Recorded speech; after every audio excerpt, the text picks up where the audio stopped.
Hey, Pally. Today is Tuesday, April 16th, 2019, and InFocus starts right now.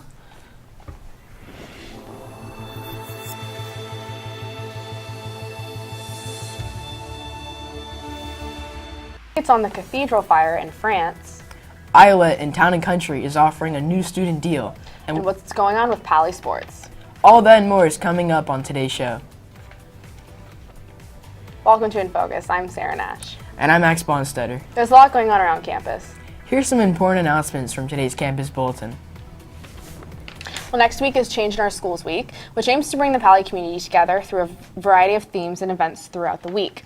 The themes for each day include Service Day and Random Acts of Kindness on Monday, Pally Is Day on Tuesday, Identity Day on Wednesday, Sources Day on Thursday, and the week closes on Friday with the theme Healthy Relationships.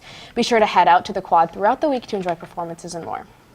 Additionally, if you're interested in purchasing Pally gear, Sports Boosters will be selling some on the quad during lunch next Tuesday as part of the Pally Day themes. Prices can be found on the Pally Boosters website.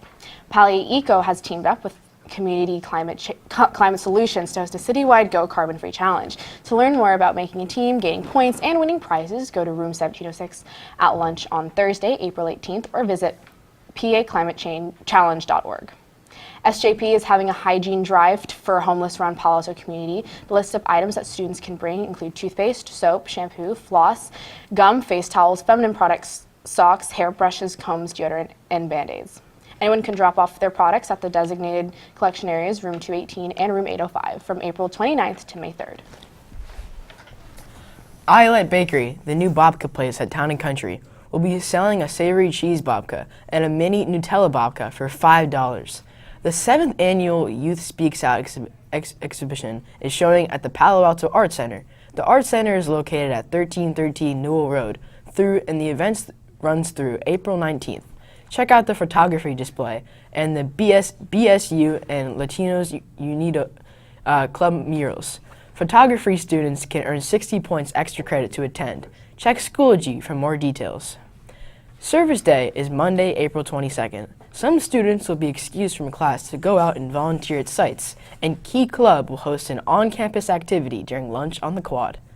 The Palo Alto Teen Advisory Board, Palo Alto Youth Council, and Teen Arts Council are hosting Palapalooza on Friday, April 26th from 6 to 9 p.m. at the Mitchell Park Community Center.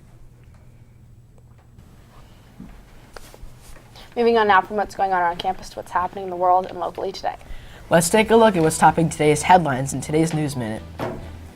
Well, a forest of wooden latticework inside Notre Dame Cathedral fueled the fire that consumed the iconic church yesterday. The medieval roof structure has been lost, according to Patrick Chauvet, the rector of the cathedral. The cathedral's wooden frame, which primarily consisted of oak, contains beams that date as far back as the first frame built from the cathedral. The frame featured trees cut down between 1160 and 1170, forming one of the oldest parts of the structure. Most of the current frame dates from the year 1220, according to the church's website. The modern frame is the second frame and reflects adjustments made early in the cathedral's construction process. The wood frame structure supported a roof made of lead that weighed 210 tons. The lead frame had the advantage of being fire resistant, according to the National Library of France, but the wood that supported that lead roof is what burned. A 36-hour investigation in Washington state ended when police officers fatally shot a man involved in Cowlitz deputy Justin DeRozier's death. DeRozier was shot on Saturday after checking on a disabled motorhome blocking a road. Sunday night, while answering a call connected to DeRozier's death, 2 officers shot and killed 33-year-old Brian Butts. Police also arrested 2 other men, but declined to say how they were connected to Butts. The sheriffs say it's a relief that this is over. Preparations for DeRozier's funeral are still being made. While the Washington community is currently mourning the tragedy from Saturday, today we're remembering an impactful star who was unfortunately also a victim of gun violence. That's right, Sarah. And Trey Bischoping, our very own resident historian, has been learning more on this. What do you have for us today, Trey? Well, guys, today marks the birthday of singer Selena, whose contributions to the music and fashion industries made her one of the most celebrated Mexican-American entertainers of the late 20th century. On April 16, 1971, Selena was born in Lake Jackson, Texas. The best-selling female artist in Latin music history, Selena has sold over 65 million albums worldwide. As one of the most successful Latino crossover artists of all time, the queen of Tejano music brought Latin music into the mainstream. Although Selena was tragically murdered at the young age of 23, her birthday is celebrated around the world to this day. Well, that's all for me. Back to you, Sarah and Max. Thanks for that, Trey. Now let's take a look at some of the scores from yesterday's games. Thayer Kacher is in the studio now with the latest in Pally sports news. Thayer, do you have anything to report from yesterday's games? Well, guys, it was a quiet day yesterday for Pally with no scores to report. Today, we are back in action with a lot of great home games you can check out. Badminton is at home today versus Gun. Both JV and varsity are at 3:45. Boys and girls varsity track also takes on Gun at home today for their last in-conference meet at 4 p.m. Girls JV softball is at home versus St. Francis at 4 p.m. Boys JV tennis is away at Gun at 4 p.m. Boys varsity is at home versus Gun also at 4 p.m. Additionally, boys JV lacrosse is at home versus Sacred Heart at 4 p.m. Lastly, boys varsity baseball is also away at St. Francis at 6 p.m. That's all for me. Back to you.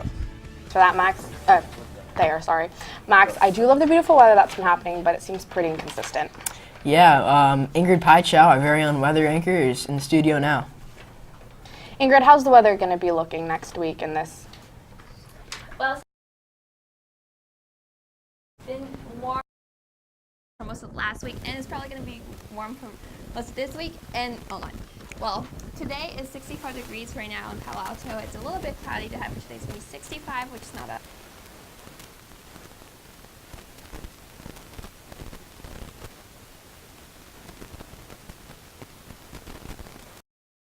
51 and 52. Now looking at the forecast, you can see that it's going to be set for the rest of the week. The highs are going to be around the 70s, almost hitting the 80s on Thursday, and the lows are going to be around the low 50s to high 40s. Now looking at a Doppler map of the Bay Area, you can see that Oakland and San Francisco are also really hot, which is very surprising at this time. The high on Oakland's going to be 68, and the high on San Francisco is going to be 62, while on Palo Alto and San Jose, it's not that far off. It's going to be 65 on Palo Alto and 66 on San Jose. That's all for me. Back to the studio. Thanks for that, Ingrid. Well, that does it for today's episode. Be sure to visit our website to check out old episodes, check the bulletin, or to send us an email. Until next time, have a great day, Pally.